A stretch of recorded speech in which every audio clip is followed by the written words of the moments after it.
Pasukan Hizbullah dari Lebanon mengumumkan menggunakan rudal baru Fateh 1. Rudal tersebut langsung digunakan untuk menyerang pangkalan militer Israel di dekat Tel Aviv pada Rabu 6 November 2024. Dilansir Middle East Monitor, tempat yang diserang Hizbullah adalah pangkalan Zrifin dekat Bandara Ben Gurion, selatan Tel Aviv. Adapun pangkalan tersebut berisi sekolah pelatihan militer IDF. Rudal Fateh 1 pertama kali dipakai dalam serangan ini. Mereka mengatakan ini sebagai rudal permukaan ke permukaan Fateh 1.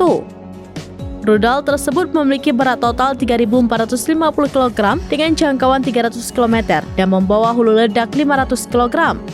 Hizbullah mencatat bahwa Fateh 1 akurat hingga dalam jarak 10 meter. Selain itu, juga dapat diluncurkan dari platform tetap atau bergerak. Israel tidak mengomentari klaim Hizbullah tentang pengeboman pangkalan Zrifin ini.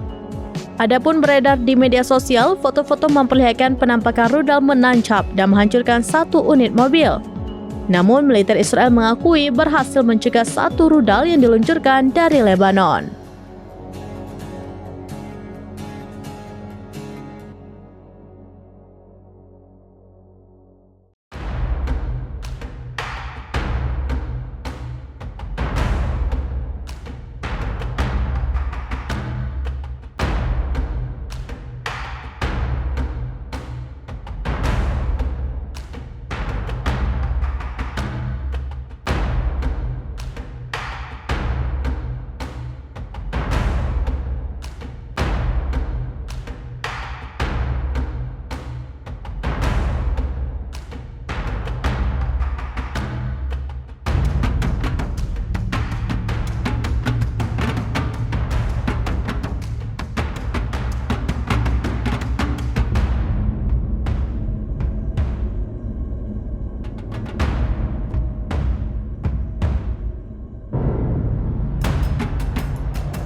Download Tribun X sekarang, menghadirkan lokal menjadi Indonesia.